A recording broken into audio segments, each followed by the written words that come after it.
प्रश्न नंबर 17 पे अध्याय नंबर 9 में विद्वेश्वर संहिता। ये नंदीकेश्वर फिर बता रहा है।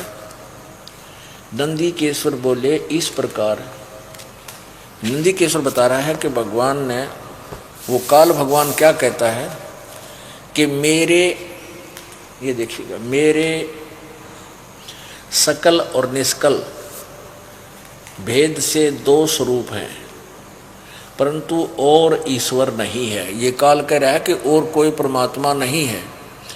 इस कारण उनके दो रूप नहीं हो सकते।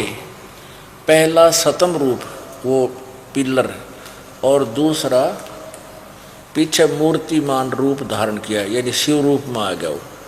इससे ब्रह्म रूप निष्कल है और ईश्वर रूप, ईश रूप सगुण है। मेरे यह दोनों रूप सिद्ध हैं, दूसरे किसी के नहीं हो सकते। इस कारण तुम दोनों ने, ब्रह्मा और विष्णु ने, अथवा दूसरों, तुम दोनों को और अथवा दूसरों को ईश्वर तव की प्राप्ति नहीं हो सकती। यानी ब्रह्मा, विष्णु और शिव, तुम आदि सारे किसी को भी तुम भगवान नहीं हो। तुमने जो अज्ञान से अपने को ईश माना, भगवान मान लिया, यह बड़ा ही अद्भुत हुआ। इसको दूर करने को ही मैं रण स्थान में आया। अब तुम अपना अभिमान त्याग कर मुझ ईश्वर में अपनी बुद्धि लगाओ। मेरे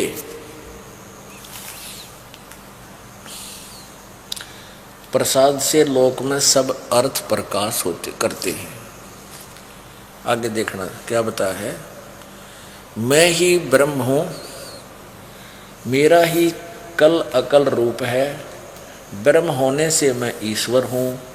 अनुग्रह आदि की ही मेरा करते हैं। सर्वव्यापी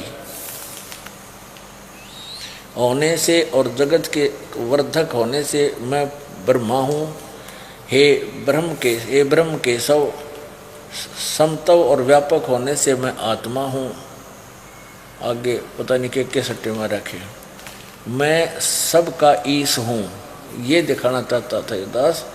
बिरयुकाल के कह, मैं सबका ईश हूँ, यह मेरा है, मेरे सिवा किसी दूसरे का नहीं है। पर प्रथम तो ब्रह्म तव ज्ञान के निमित्त निष्कल ब्रह्म का प्रादुर्भाव हुआ। अब ये दास ये कहना चाहता है कि इसने, ये फिर 18 पर देखियो, इसने ये मिसगाइड किया है, अपने आप को भगवान बना लिया और कहता है और कोई भगवान नहीं है। इससे मैं, ये 18 पृष्ठ पे, इससे मैं अज्ञात स्वरूप हूँ, यानी गुप्त रहता हूँ। पीछे तुम्हें प्रगट दर्शन देने के निमित्त साक्षात ईश्वर तत्क्षण मैं सगुण रूप हुआ हूँ। नो सट्टे मार रखे इसने। आगे देखो,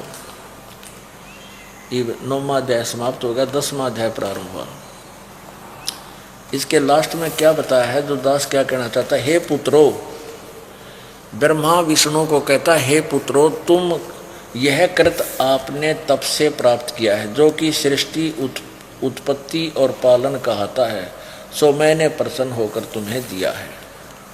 इसी प्रकार दूसरे दो कृत रुद्र और महेश को प्रदान किए हैं। ये देखो ध्यान से कि रुद्र और महेश और ब्रह्मा और विष्णु ये अलग हैं, जो शिव पुराण को बोल रहा है, इससे अलग है।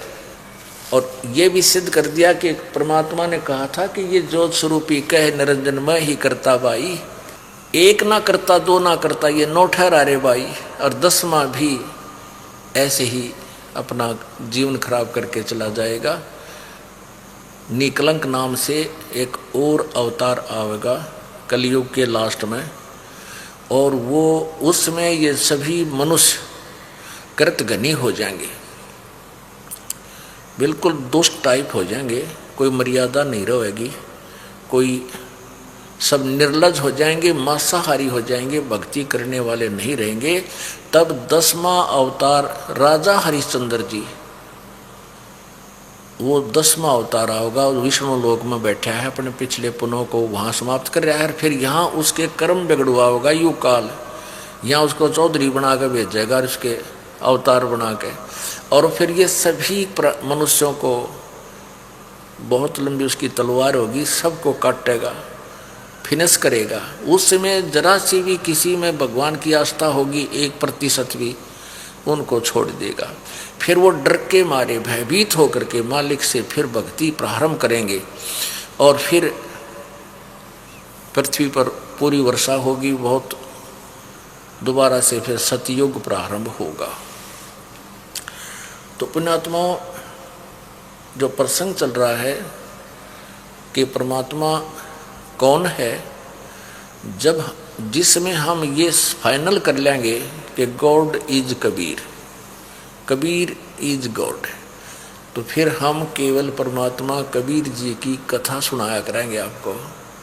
अब भी सुनाएंगे, क्योंकि जैसे हम राम और कृष्ण जी को परमात्मा किस लिए माना करते थे, किस आधार से माना करते थे। श्री कृष्ण जी ने एक बार अर्जुन से कोई बात कही, अर्जुन के मन में अभिमान हो गया। अर्जुन ने कहा कि प्रभु आप मेरे जैसा सेवक आपका कोई नहीं हो सकता, मेरे जैसा वफादार आपका कोई नहीं हो सकता। अब श्री कृष्ण जी ने सोचा कि इसके मन में अभिमान हो गया, इसका अभिमान समाप्त करना चाहिए। इसी दृष्टिकोण से एक दिन उसने प्रोग्राम बनाया कि आजा अर्जुन, वहाँ राजा मोरध्वज अपने पुत्र को राज तिलक कर रहा है और हमें उन्होंने आमंत्रित किया है, लेकिन हम दूसरे तरीके से चलेंगे। तो दोनों ने साधु भेष बना लिया और श्री कृष्ण जी ने अपनी सिद्धि से एक शेर बना लिया माया का। वो शेर अपनी मतलब सिद्धि से शेर बना लिया, वो शेर उनके साथ चल रहा। जैसे ये जादूगर नहीं बना देते कबूतर, घुटर घुटर करते हुए 1 मिनट में फिर टोकरी तो बाहर आ जाते हैं, तो ऐसे कुछ समय के लिए वो शेर बना लिया श्री कृष्ण जी ने। तो वो दोनों पहुंच गए वहाँ मोरध्वज के पास, और उसमें ऐसा नियम था कि एक यज्ञ किया जाता था अपने पुत्र को राजगद्दी सौंपते समय, एक विशेष पुण्य किया जाता था ताकि मेरा जो फर्ज है वो पूरा हो और बच्चे का भी पुण्य बने और मेरे भी पुण्य बने। तो उसमें साधु संत फकीरों को बुलाया जाता था अत्यधिक, और आम जनता भी आमंत्रित की जाती थी, धर्म भंडारा किया जाता था। तो उसमें एक कंडीशन थी कि जो वस्तु डिमांड करेगा उसको वही खाद्य पदार्थ या जैसा भी वो लाना पड़ेगा, उसको उपलब्ध कराना पड़ेगा, चाहे कोई मांस भी खावे वो भी लाना। ऐसे इनके नियम थे, इसी करके दिया सतर गिर गया भक्ति का। अब श्रद्धालु तो सही थे, लेकिन ये ऋषि निरे नकली थे। आपको अगर समय थोड़ा मिल रहा है हमें, क्योंकि 2 घंटे का तो यूँ पता नहीं लगता ये किस टाइम चले गए, ये ज्ञान ऐसा है। और ये 2-3 दिन तो लगातार 3-3 घंटे सत्संग के, यार फिर भी न सोचा दास ने को और बताऊं, लेकिन घड़ी का नहीं देखूं जब 3 घंटे हो लिए। ये बच्चे बैठे फर्श पर दुखी हो गए होंगे, इसलिए फिर जय बोलनी पड़ जाती है।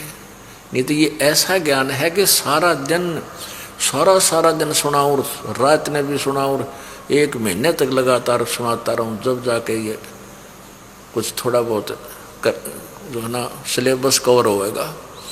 लेकिन हो जाएगा, रह कराते रहो, सुनते रहो, ऐसे ही हो जाएगा। इन ऋषियों की कथाएं विष्णु पुराण में लिखी हुई हैं। सुन लेता आदमी है भगवान, यही से डांगर थे, किसी के ऋषि थे, छोटी छोटी बात पर शराप दे दें और फिर एक दूसरे के दुश्मन हो जाएं। जैसे विश्वामित्र को वशिष्ठ जी ने ये कह दिया कि आओ ब्रह्म ऋषि, न आओ राज ऋषि। अब विश्वामित्र राजा था, राज त्याग कर वो साधना करने लग गया। साधना करने लग गया तो उसको राजऋषि कहा करता था वशिष्ठ जी। अब उसने इस ईर्षा से कि तू मेरी बेइज्जती ना करे, अब तू मुझे ब्रह्म ऋषि बोलिया करे। अब इतने धक्के तो बुलाए तो थोड़ा कोई बोला है।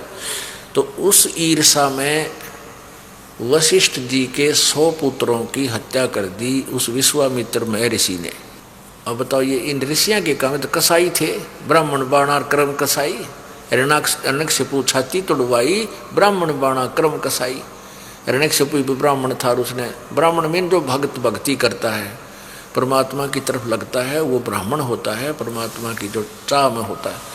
तो इसने ब्रह्मा की साधना की। हिरण्यकशिपु ने ब्राह्मण यानी भगत को आवा था, और फिर इसे जुल्म कर दिया, अपने बेटे का शत्रु हो गया मान बढ़ाई के कारण कि तू मेरा नाम जप।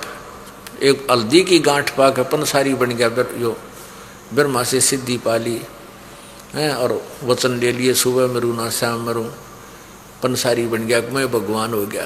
प्रहलाद ये कहा करता, पिताजी आप प्रभु नहीं है, आप मिसगाइड कर रहे हो जनता को, इनका जीवन व्यर्थ कर रहे हो। परमात्मा परमात्मा ही है, उसी की भक्ति से कल्याण होगा। इसी बात पर पिता पुत्र की ठनगी, और पिता ने खूब जुल्म ढाए, पर परमात्मा ने पल पल क्षण क्षण में अपने प्यारी आत्मा की रक्षा की, और अंत में उसका बकल तारा।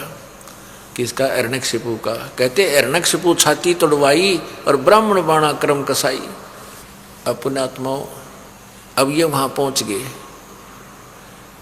भगवान श्री कृष्ण और अर्जुन, और साथ में एक शेर ले रहे। तो वहाँ पता लग गया कि ऐसे ऐसे 2 संत आए हैं। तो राजा और रानी और गिल्ला पुत्र ताम्रध्वज, तीनों नंगे पैरा वो बाग में डट के जाके, तो बाग से कहने लगे राजा आवेगा तब जाएंगे, चलेंगे हम यहाँ, किसी के बिना हम बिना बुलाए नहीं जाया करते। तो वो तीनों नंगे पैरों गए और कहा जी आप हमारे महल में चलिए। तो वहाँ चले गए। वहाँ जाकर कहा कि भाई राजन, हम बाद में आहार करेंगे, पहले हमारे सिंह को आहार कराओ। तो राजा ने कहा जो आज्ञा महाराज जी, जो आज्ञा आपकी। और फिर बोले कृष्ण जी जो साधु रूप में थे, बात सुन ले राजन, ये हमारा शेर है, पशु का मांस नहीं खाता, ये मनुष्य का मांस खाता है, ये मांसाहारी है और मनुष्य का मांस लाना है। राजा बोला जो आपकी आज्ञा वही होगा।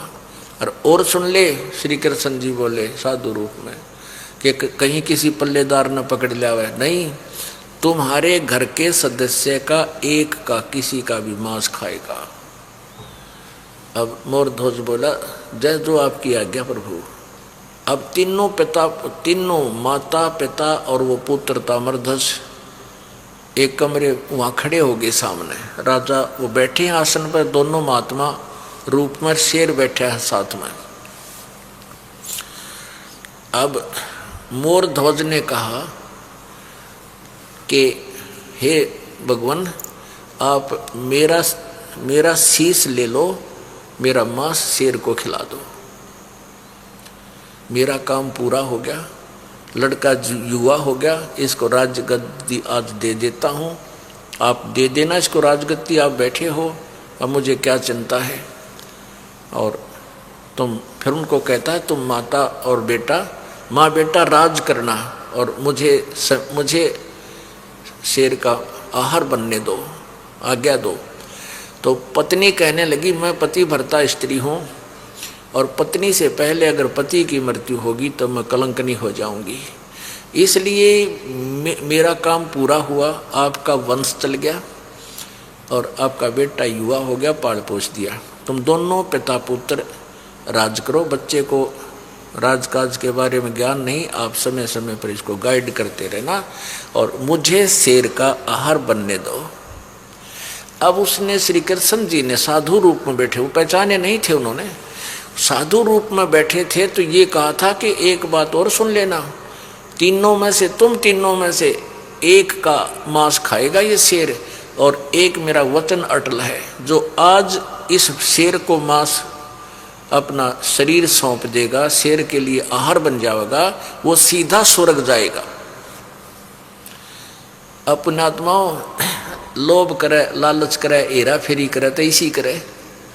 अब तीनों के मन में लालच आ गया, पुत्र का भी आ गया और माता जी का भी आ गया और पिताजी का, कि आज क्योंकि पुण्यात्मा हमने अभी तक केवल स्वर्ग की ही महिमा का ज्ञान था और प्रत्येक प्राणी स्वर्ग पाने के लिए, स्वर्ग जाने के लिए ही रट ला रहा था।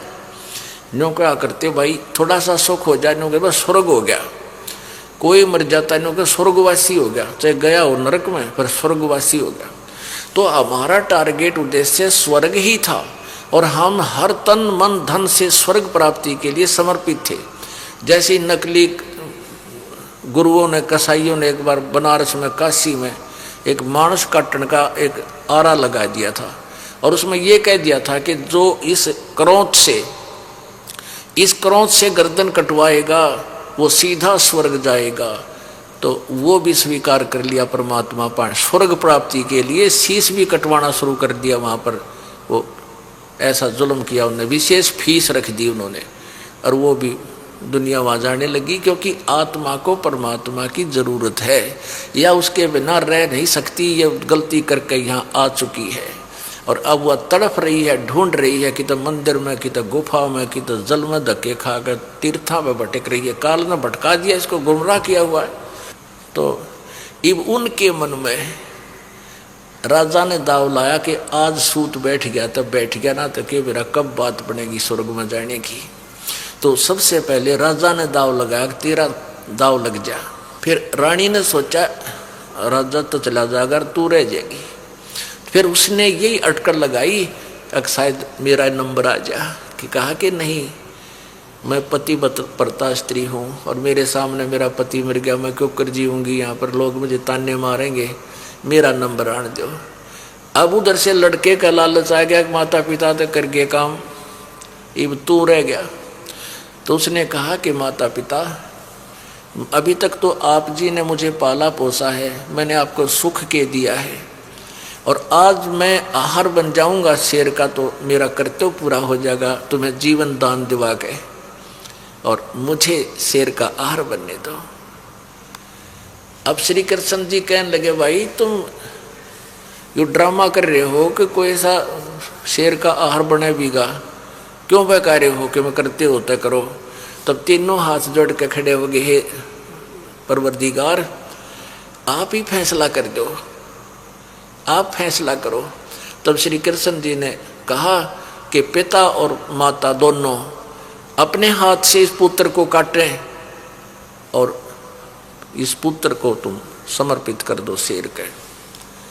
अब आदेश के आगे सब निष्क्रिय हो गए और जो आज्ञा थी, जो आज्ञा की तुरंत उसको कार्य में उसी समय अमल ला दिया।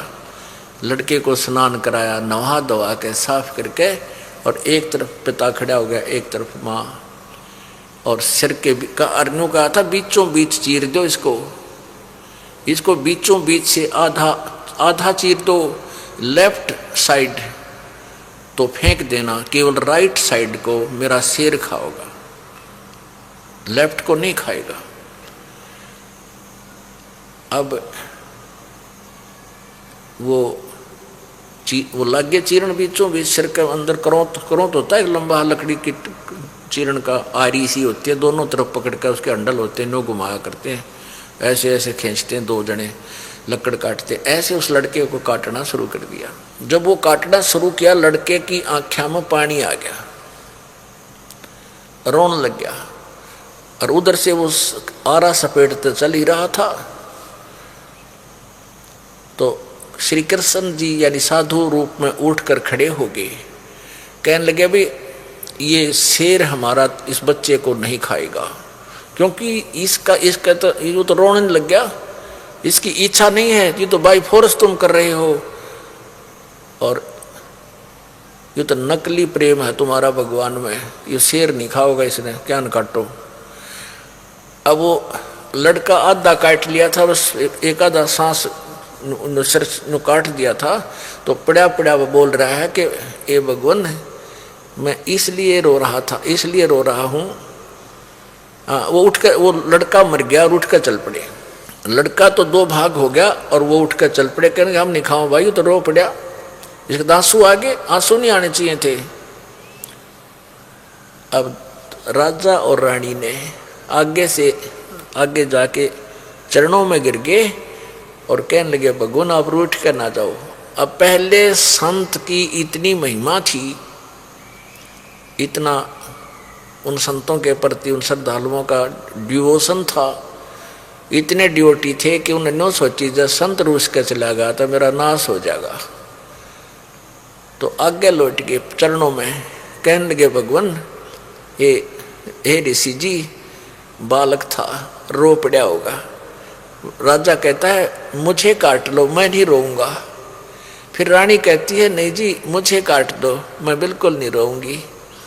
तब राजा बोला, और श्री कृष्ण जी वापस आकर बैठ गए। वापस आकर बैठ गए अपने सिंहासन पर और लड़के का आरा निकाल कर हाथ से वो जीवित कर दिया।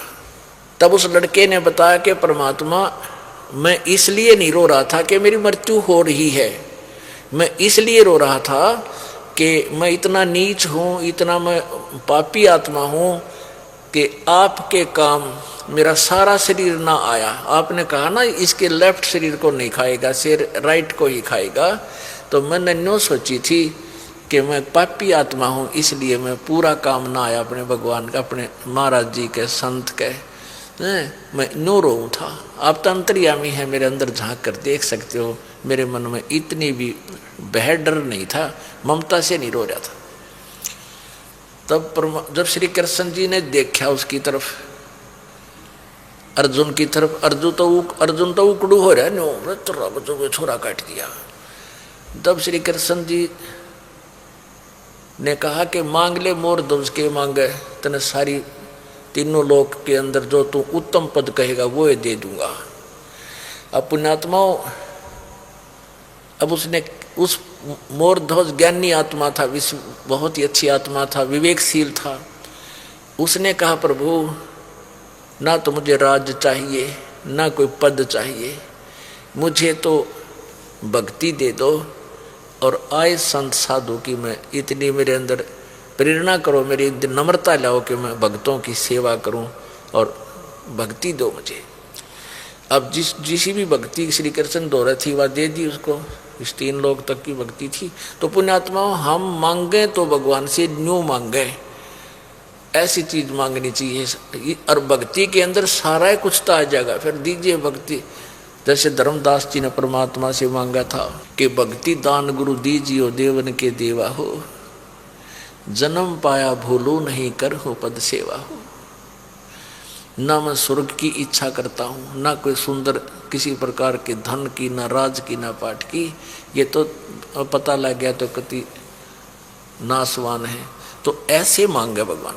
अब पुण्यात्माओं, ये लीला हमने हजारों बार सुनी और इसी आधार से हमने श्री कृष्ण जी उर्फ विष्णु जी को और सुप्रीम गॉड मान लिया, पूर्ण परमात्मा मान रखा था। इससे लीला है।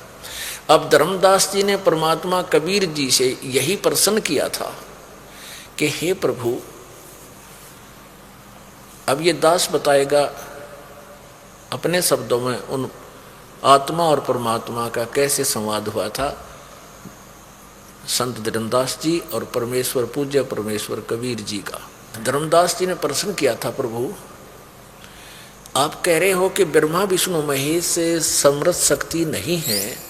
वैसे तो आप जो कह रहे हो उसमें कोई दो राय नहीं है, लेकिन मेरी बुद्धि तुच्छ है और मैं बहुत दिनों से राम और कृष्ण और विष्णु और शंकर जी की बहुत पूजा कर चुका हूँ। इनकी महिमा मैंने बहुत सुन रखी है। तो क्या उनमें ये शक्ति नहीं थी? जैसे यही उदाहरण दिया कि मोर ध्वज के पुत्र ताम्र ध्वज को उनसे ही आरे से चिरवा के श्री कृष्ण जी ने, वो मृत्यु को प्राप्त हो गया था, जीवित कर दिया था। ये भगवान, क्या ये भी तो भगवान, ये तो परम शक्ति है जब ऐसा लीला कर दी। तो परमेश्वर कबीर जी ने बताया कि धर्मदास, यही श्री कृष्ण जी अपने सगे भांजे अभिमन्यु को जीवित नहीं कर सका जब अभिमन्यु चक्रव्यूह में मारा गया था। सुभद्रा उसकी बहन, श्री कृष्ण जी की बहन सुभद्रा रो रही थी क्योंकि सुभद्रा का पुत्र था, अर्जुन का बेटा था, पांचों पांडवों का इकलौता पुत्र था और कोई संतान, उनका वंश भी खत्म, वंश भी नष्ट हो रहा था उनका। तो श्री कृष्ण भी रो रहा था अपने भांजे की मृत्यु पर, लेकिन वो जीवित नहीं कर सका। धर्मदास जी ने पूछा, प्रभु फिर कारण क्या था? परमेश्वर, अब दास बताता है कि उसका कारण ये था कि श्री कृष्ण जी ने जो ताम्रध्वज को जीवित किया उसके प्राण शेष थे, उसका जीवन शेष था, और अभिमन्यु का प्रारब्ध इतना ही था। अभिमन्यु का जीवन शेष नहीं था, तो वो श्री कृष्ण जी उसके जीवन को एक्सटेंड नहीं कर सका, बढ़ा नहीं सका, उसकी मृत्यु टाल नहीं सका। ये परमात्मा हैं, प्रभु हैं, इनमें भी कुछ शक्ति है। जैसे दादू साहब जी ने कहा है कबीर परमेश्वर के बारे में, और संत सब कूप हैं केते झरीता नीरी, दादू अगम अपार है दरिया सत्य कबीर। ओह, कहते हैं जैसे कुछ संत तो इतनी शक्ति रखते हैं, थोड़ी बहुत सिद्धि शायद उनके पास भी है, टूटे फूटे न जोड़ तोड़ कर सकते हैं, कटे फटे को कर सकते हैं। जैसे कुएं का जल काम चलाऊ है, ना खेती का काम आवे, ना पशुओं के पीने के काम आ सकता, यानी गुजारा नहीं हो सकता। और कुछ जरीता नीर, झरने बहते हैं, थोड़ी बहुत छोटा नाला बह के चाल पड़ा आगे जाके खत्म हो गया। तो कहते हैं ऐसे ही जिसमें जितनी सामर्थ्य है वो उतनी सामर्थ्यता, उसके अंदर इतनी समर्थता तो है, लेकिन वो सर्वसमर्थ सर्वशक्तिमान नहीं है। जैसे और दरिया जो होती है, दरिया जैसे गंगा जमुना, और ये बहुत इसमें अथाह जल बह कर चल रहा है, सब जल भी पी ले, नहर भी निकाल ली उसमें से कुछ, और फिर भी बहुत जल है और समुद्र में जाकर ही ये रुकती है।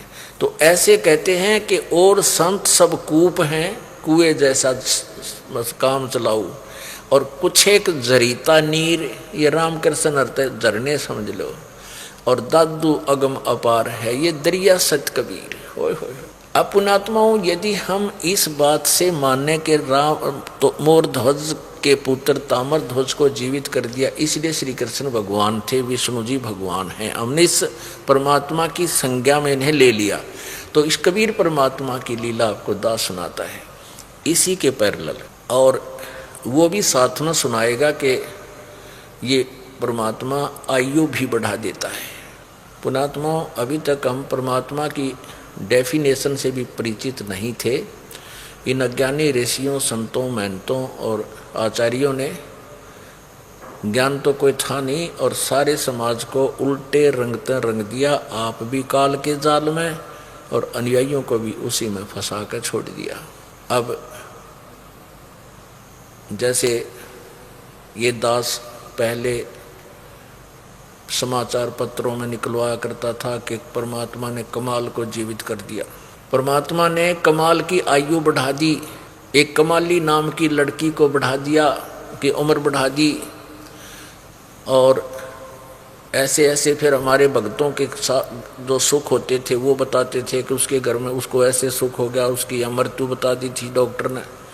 तो उसका विरोध किया करते थे कुछ सिर फेरे, और जो वेदों को भी सच्चे माना करते, विशेषकर ये आर्य समाज के आचार्य हैं, जो आचार्य पद को प्राप्त हैं, इन्होंने ही विरोध शुरू किया कि रामपाल तो झूठ बोल रहा है, ये कभी हो नहीं सकता कि परमात्मा ऐसा नहीं कर सकता, क्योंकि उन्होंने तो इस दयानंद की इस अज्ञान थ्योरी को घोट रखा है। उसने तो, दयानंद जी ने तो, महर्षि दयानंद ने तो परमात्मा को अपायद सिद्ध कर रखा है कि ना तो वो पाप नाश कर सकता, और न ही वो, जैसे हम कहते थे ना, द्रौपदी की साड़ी बढ़ा दी भगवान ने, तो वह वो क्या कहा, उसने क्या लिखा कि ऐसा नहीं हो सकता, ये भी कोई बढ़ सकती है, निर्जीव चीज कभी नहीं बढ़ सकती, ये घिसी पिटी थ्योरी थी उसकी।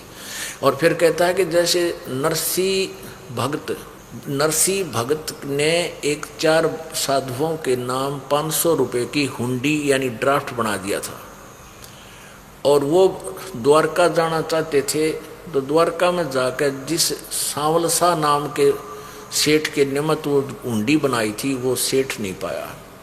फिर परमात्मा स्वयं आए और उनकी वो पैसे हुंडी कैश कर दी, ड्राफ्ट कैश कर दिया। तो दानंद जी ने लिखा है अपने इसमें सत्यार्थ प्रकाश में कि ये सब बकवास है, किसी सेठ ने वैसे पैसे दे दिए होंगे, भगवान तो निराकार है, वो ऐसा काम कर ही नहीं सकता। भगवान किसी का रोग नहीं काट सकता, भगवान किसी दुखी ने सुखी नहीं कर सकता, भगवान साड़ी नहीं बढ़ा सकता, चीर नहीं बढ़ा सकता, भगवान ऐसे सुख नहीं दे सकता। तो और भगवान बता हमारा सिर फोड़ेगा, और केक भगवान यही नहीं कर सकता, फिर परमात्मा की आवश्यकता कहाँ रहेगी? ऐसा जुल्म कर रखा है इन लोगों ने, बैठा रखा है। और वेदों को ये सत्य माने, और वेद क्या बताते हैं कि वो परमात्मा आयु भी बढ़ा देता है, यदि मृत्यु होकर भी चला गया हो यहाँ से उस यमराज के दरबार में, वहाँ से भी वापस ला सकता है परमात्मा। देखिए ऋग्वेद आपको दिखाते हैं, ऋग्वेद और वेद बताते हैं परमात्मा ऐसी लीला करता है। और ये अनाड़ी वेदों की आड़ में और नरी झूठ बोले, ने दानंद बोला करता है, ने इनके अनुयायी आचार्य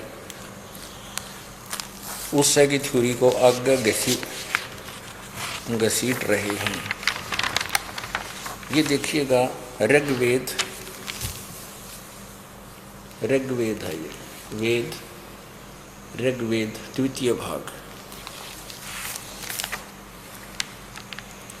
ऋग्वेद भाषा द्वितीय भाग। ये कहाँ से छपा है?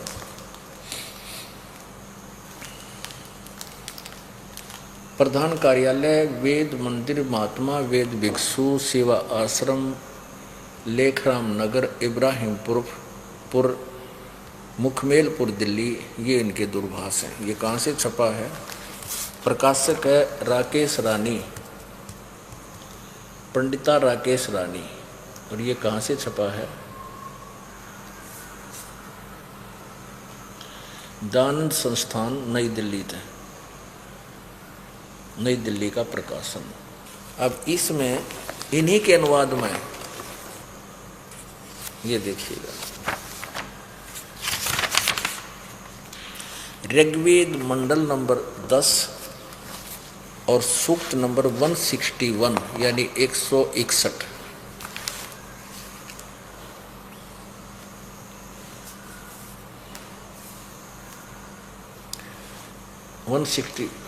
ऋग्वेद मंडल नंबर 10 सूक्त 161 और मंत्र नंबर 2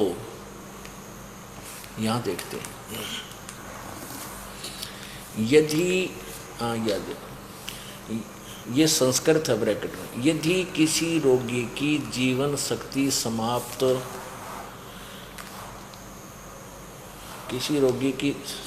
हो और यदि वह सीमा से परे हो गया है, यदि वह मृत्यु के सन्निकट चला गया है, तो भी उसे मैं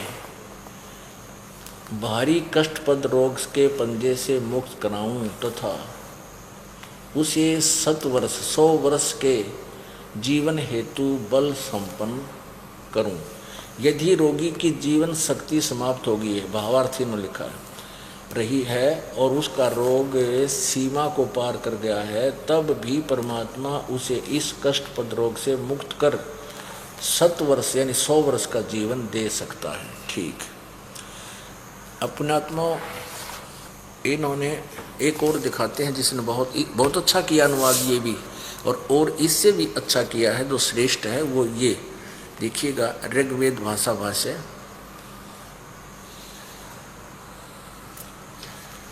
इसमें लिखा है कि महर्षि दान सरस्वती ने तो 1 से 6 मंडल तक इसका अनुवाद किया है भाषा में, और श्रीपाद दामोदर 7 से लेकर 10 तक इसने अनुवाद किया है। तो इसमें दिखाते हैं आपको ये कहाँ से छपा है।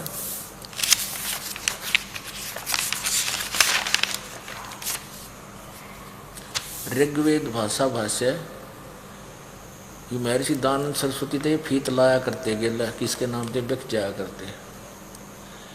विश्व मानव उत्थान परिषद पंजीकृत सामुदायिक के 40/5 सामुदायिक केंद्र पूर्वी कैलाश नई दिल्ली। अब इसमें ये कहाँ से छपा है, चलो आगे दिखाते हैं।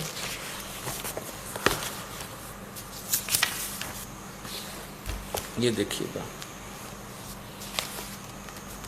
ये है 161 नंबर सूक्त,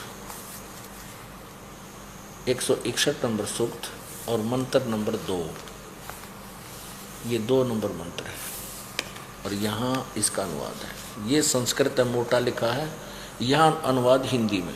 यदि रोगी की अक्षीण आयु हो गई हो, यदि वह इस लोक से चला गया है, यानी यहाँ से चला गया है, ऊपर पहुँच गया धर्मराज के पास, उसके विषय बता रहा है। यदि रोगी की अक्षीण आयु हो गई हो, यदि वह इस लोक से चला गया है और यदि वह यह मृत्यु के पास गया हुआ है, तो भी उसको मैं मृत्यु देवता नृति माने वो धर्मराज के पास से लौटा ला सकता हूँ और उसको 100 वर्ष के जीवन के लिए प्रबल करूँगा। अपने आत्माओं, ये सही अनुवाद है जो इसका होना चाहिए। और इस वेद भिक्षु जी ने भी बहुत बात ठीक लिखा है, क्योंकि ये भी दानंद के विचारों से प्रभावित था, इसलिए थोड़ा सा घुमा गया। और इन्होंने किसा बैठा रखा है, तो ये आर्य प्रतिनिधि सभा वाले हैं, ये देखिए इन्हें कीड़ंगा अड़ा रखे, इन्हें तो अनुवाद का नाश करने तो ठेका ले रखा था। ये देखिए, ये ऋग्वेद है 9 और 10 मंडल महर्षि दानंद सरस्वती। ये झूठे कितने थे ये आर्य समाज के आचार्य, ये देखना। ये क्या कहते हैं कि ये दानंद जी ने 9-10 मंडल दानंद जी ने अनुवाद किया, ये देखना। प्रकाशक सार्वदेशिक आर्य प्रतिनिधि सभा, महर्षि दानंद भवन, रामलीला मैदान, नई दिल्ली। ये क्या लिखते हैं कि इसका अनुवाद महर्षि दानंद सरस्वती कृत रह झूठो। अब ये आपने अभी देखा ही, 7 से लेकर 10 तो उस 7वालेकर जी ने किया है, इसने तो 1 से 6 तक रखा है। या फीत इसलिए लाया करते कि ये बिक जाया करते इनके अड़ंगा अनुवाद।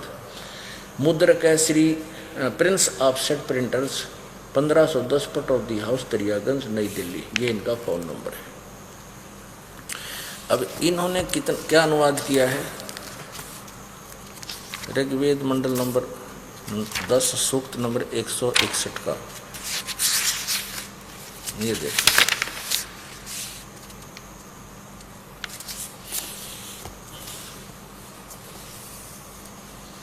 ऋग्वेद मंडल नंबर 10 सूक्त नंबर 161 मंत्र नंबर 2। यदि रोगी नष्ट जीवन शक्ति वाला हो गया है, यदि अथवा सीमा से परे चला गया है, यदि मृत्यु के समीप पहुंच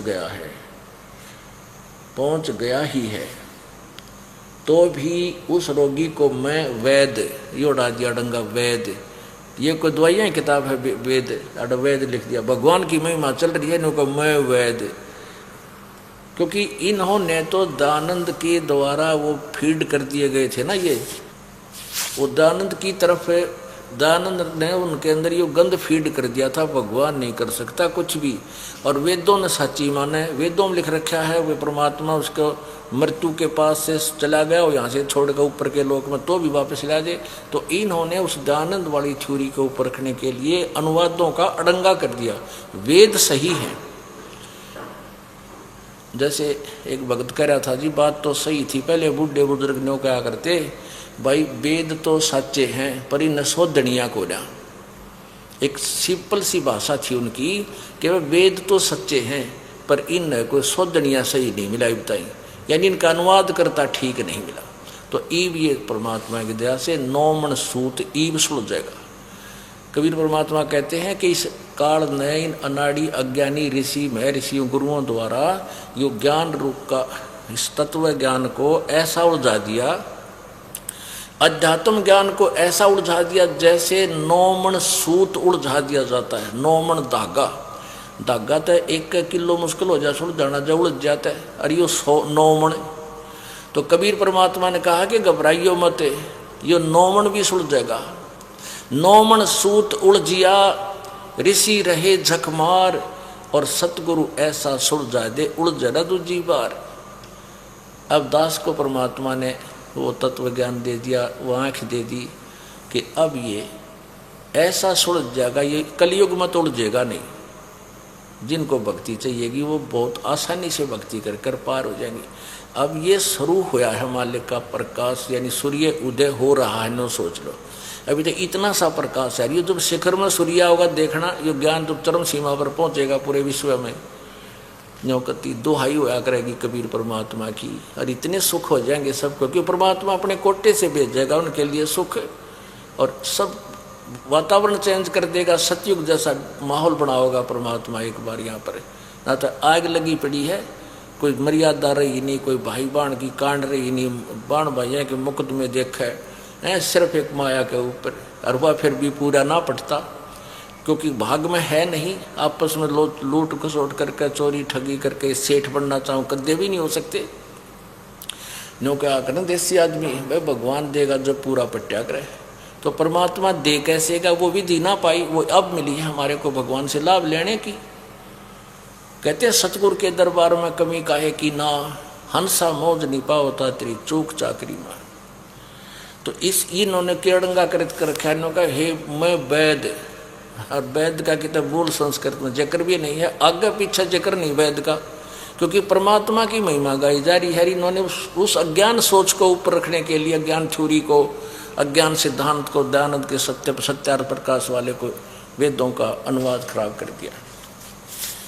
इतना ही दिखाना चाहो था ये दास। एक समय प्रसंग जो चल रहा है ना कि मोर ध्वज को जीव के पुत्र ताम्र ध्वज को जीवित करने मात्र से हमने श्री कृष्ण और विष्णु को भगवान मान लिया, और इस परमात्मा ने कितने जीवित किए, उस परमात्मा की लीला को इन अनाड़िया ने ऊपर नहीं आन दिया। परमात्मा की कबीर जी ने आकर के वो लीलाएं की थी जो वेद बता रहे हैं। क्या किया था कि एक समय, अब आपको कई उदाहरण एक के स्टोरी में आ जाएंगे। पुणात्माओं, बार बार समय नहीं मिलता इस परमात्मा की महिमा के सुनने और सुनाने का। आप जी के ऊपर मेहर हुई है, 10 लाख के आसपास परमात्मा के बच्चे शरण में आ चुके हैं, और उनमें से कितने पहुंच पाए हैं आज देख लो।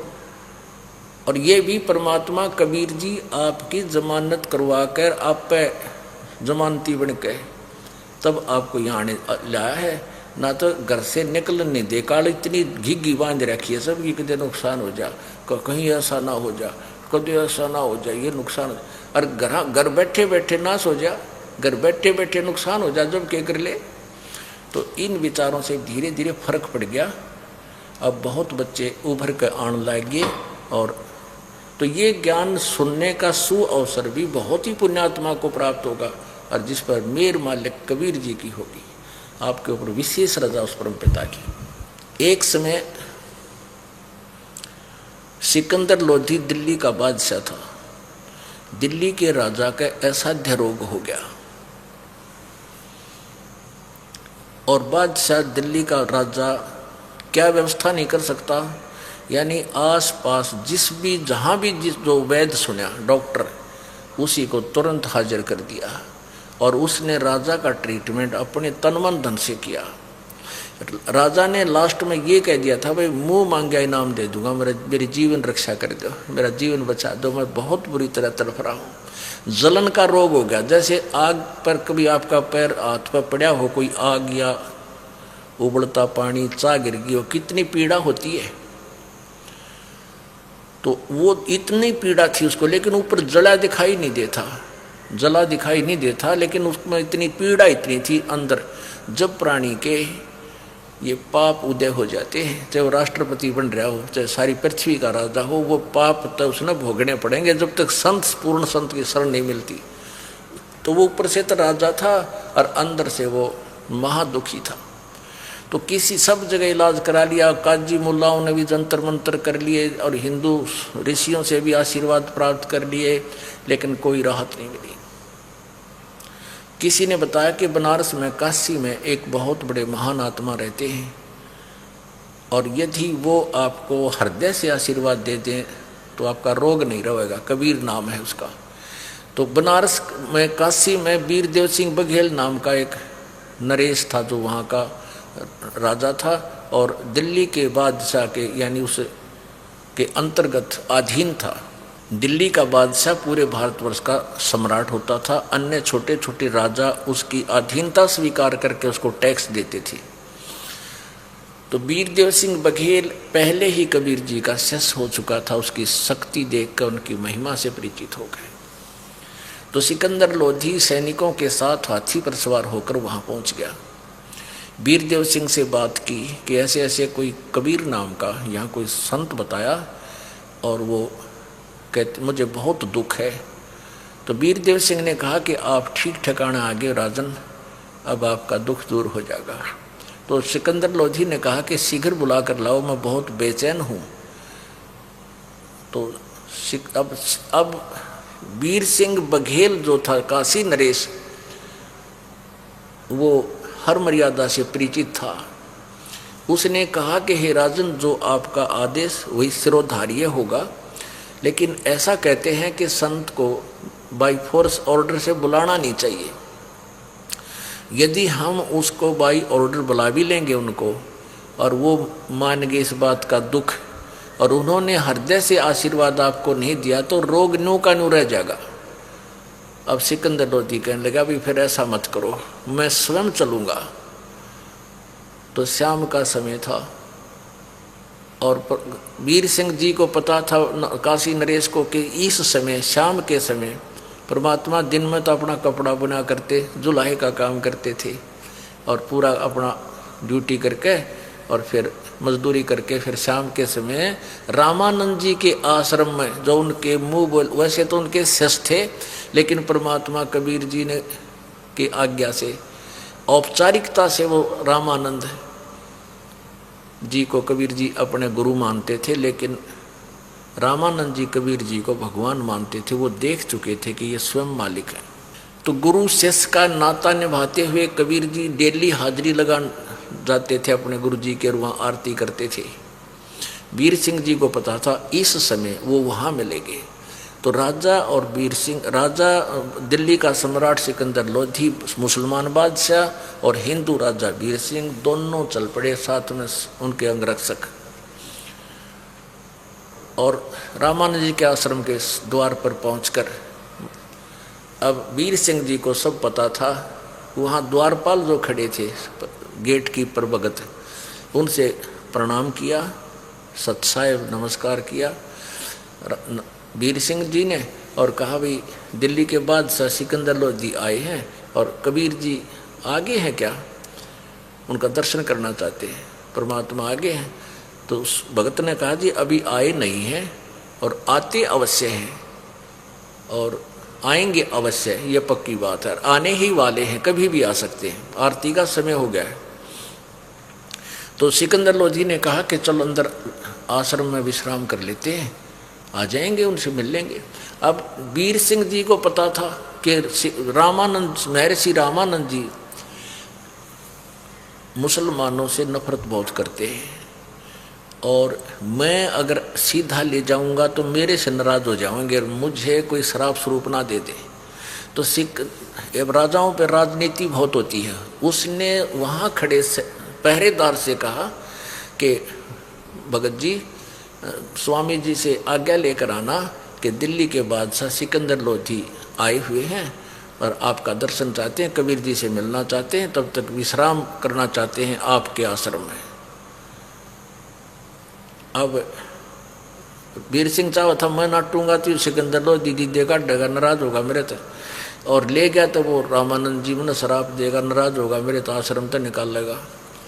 और उसने उस भगत को कहा, भगत आज्ञा लेने गया तो रामानंद जी ने कहा कि कह दे उस मलेच्छ को मैं मेरे आश्रम में नहीं आएगा, वो मांस खाते हैं, मांसाहारी मुसलमानों को यहाँ अलाउड नहीं मेरे आश्रम में आने का। और वो थोड़ी दूर पे बराबर में तख्त न्याय बाहर बैठा था, शाम का समय था, वृक्ष के नीचे रामानंद जी, और वह सारी आवाज़ बाहर गेट पे भी सुनाई थी, नो की नो। सिकंदर लोधी ने भी सुन लिया। इतने में उस संत ने, उस भगत ने आकर बता दिया कि रामानंद जी कहते हैं, स्वामी जी कह रहे हैं कि हम मुसलमानों को अंदर नहीं आने देते, बाहर बैठ जाएगा।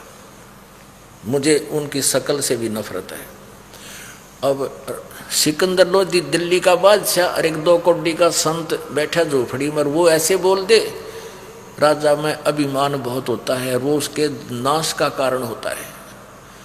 तब से राज मद मानम, मान माने अहंकार है, और जन्म तीसरे शुक्र श्वानम। अब राजा ने विचार लाया कि ये 2 कौड़ी का ऋषि जब मेरे साथ एक दिल्ली के सम्राट के साथ ऐसा व्यवहार करता है तो अन्य मुसलमानों के साथ ये कैसा व्यवहार करता होगा। निकाल कर तलवार चल पड़ा भीतर। अब कौन रोका उसने, वो तो एक भाई को मान जाए तो भला है ना, तो भगत तो मान ही जाते हैं, वो तो फिर भगत नहीं था ना उस समय तक। जाके अंदर रामानंद जी स्वामी जी की गर्दन काट दी, गुस्से में आकर लाल पीला हो रहा। अब ये तमोगुण न्यू नाश करावे, सारी बात बिगाड़ देता है। तमोगुण के प्रभाव से उसने यो करते दिया काम, और जब यो और लेता है ना सारा बिगाड़, जब यो आत्मा ने छोड़ देता है, मन करवा के सारा उठ पटांग काम, फिर आत्मा रोए है और विचार करती है। अब आत्मा विचार करके सोचता है कि मैंने करते दिया जुल्म, आया था रोग कटवान, और यो पाप और इकट्ठा कर लिया। वापस चल पड़ा, वहाँ से झोंपड़ी से गेट तक आते आते क्या कह रहा है कि वीर सिंह देख मेरे सारे उल्टे कर्म, आया था अपना इलाज करवाने, और अब ये कबीर जी को बताते हैं बड़े सिद्धि युक्त हैं, उनको पता लगेगा उनके गुरु जी का मैंने मर्डर कर दिया और वो मुझे श्राप देगा, देख दूना दुख होगा। डर गया, फिर इस बात से घबरा भी रहा है, और फिर यो पंगा भी पा दिया। अब चल भाई, मन तो सारी उम्र भुगत के ही मरना होगा, ये सोचकर वापस चल पड़ा। जो ही उस आश्रम की और 4 द्वारी सी बना रखी थी, बाड़ बूढ़ ला के मिट्टी से, और गेट बना रखा था, उससे निकले बाहर तो सामने से एक परमात्मा कबीर जी आ रहे थे।